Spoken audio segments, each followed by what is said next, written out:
Cop killer gets domed by police. Oof. Sheriff's office, show me your hands! Step out of the car right now!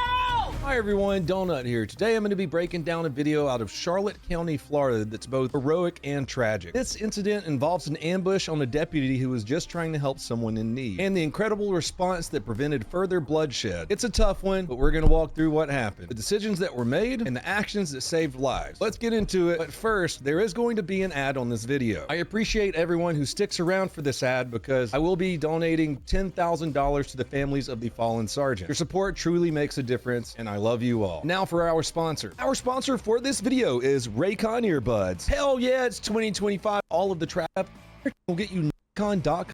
Before we dive into this Florida story, let's take a quick little detour over to Lonoke County, Arkansas. This is where the justice system somehow made a protective father look like the bad guy. Meet Aaron Spencer, a combat veteran and father who got hit with a second-degree murder charge for, get this, defending his 14-year-old daughter from a convicted predator. Here's how it all went down. It's October 8th, just past midnight, and Spencer calls 911 to report his daughter missing. While deputies are on the way, Spencer finds her inside of a truck with this thing. He claims to be a 67-year-old man. My favorite part of this picture is that part right below his name. Now, if you're wondering what a 67-year-old man is doing alone with a 14-year-old girl who isn't a family member inside of a truck, let me fill you in. The old man had already been arrested for stalking and doing the R-word to this girl earlier. The previous summer, he had assaulted her. How's he not in prison? Well, he was released on a $50,000 bond pending trial. And let's not forget his 36 counts of possessing pictures and things of children. This is not a misunderstood soul who's trying to turn his life around. This is someone who needs to meet Mr. Chippy. He was out on bond because I guess in some places, justice systems don't fucking exist. So back to the story, the father of the girl confronted the old man, and this is where it starts sounding like a familiar story.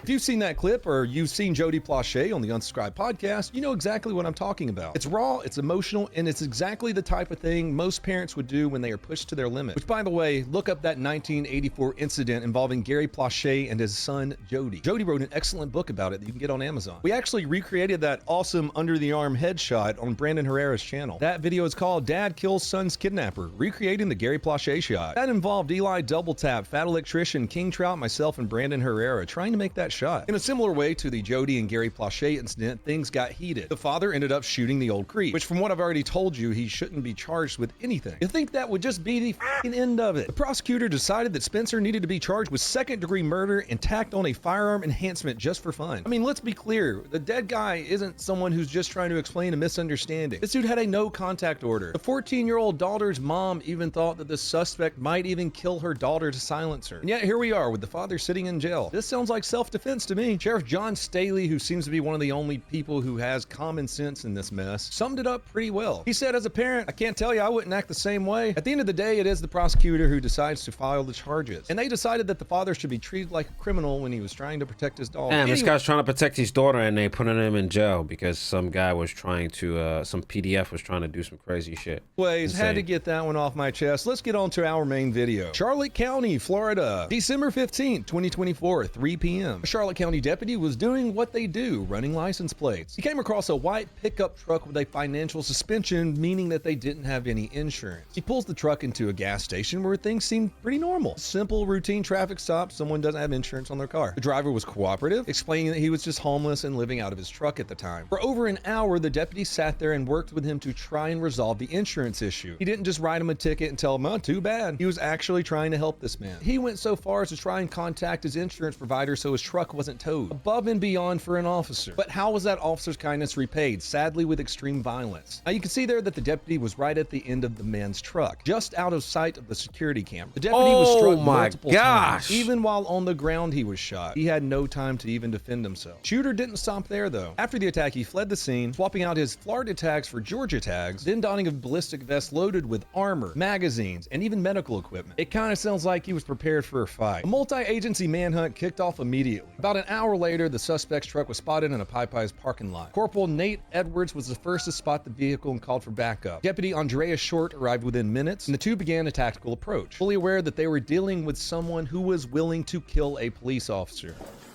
Sheriff's office, show me your hands! Step out of the car! Step out of the car and show me your hands!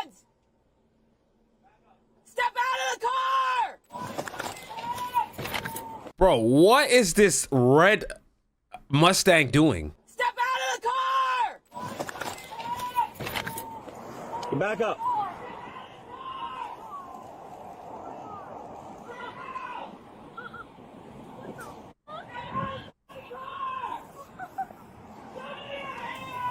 Here's the crucial moment. Deputies positioned themselves and repeatedly told the suspect to show his hand. Yeah, I'm saying, like, I'm not saying that they got this, therefore they're there. I'm just saying, like, they're literally just...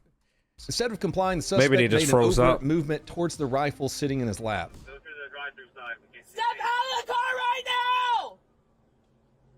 Bro, I can't see his fucking hands! See your hands now. Deputy Short fired one shot, striking the suspect in the head and ending the incident. It was a decisive and accurate action that saved no telling how many lives. If I'm being honest, not one of the most visual shots we've seen, but holy shit if that wasn't satisfying. Knowing that this guy had executed an officer that was trying to help him out, and now his brain is spaghetti just makes the video better. Real quick, let's take a slowed down and zoomed in look at the suspect reaching for his rifle. Subject, go through the drive-through side. Step out of the car right now! Bro, I can't see his fucking hands! See your hands now. Ooh. After the Charlotte County Head Removal Service wrapped up their work, deputies moved in to secure the scene, disarm the shooter, and discovered an extra arsenal in the process. Inside the truck, deputies found a stash that could have kept Chicago shooting for minutes, maybe hours. Over 1,000 rounds of ammo, Oh my multiple rifles, gas God. masks, knives, and even hallucinogenic mushrooms. This wasn't just someone carrying for self-defense. This was a person geared up for a prolonged fight. The vest had level 3 plates in it and was loaded with spare magazines, a trauma kit, and more. Before we wrap up, I want to pay tribute to Sergeant Elio Diaz, who tragically lost his life in this incident. He was a dedicated officer who Man, truly rest in cared peace, his about officer. helping others. This guy was trying to help the guy and just got gunned down, bro. Spending over an hour that day trying to assist someone in need. To his family, friends, and fellow officers, our thoughts are with you. Charlotte County lost a hero, but his legacy of compassion and service will never be forgotten. Thank you guys for watching this video. I know it's more of one of the sad ones, but like I said at the beginning, we're hopefully going to be able to get that $10,000 to his family. If you want to help support the channel, don't That is crazy. I ain't gonna lie.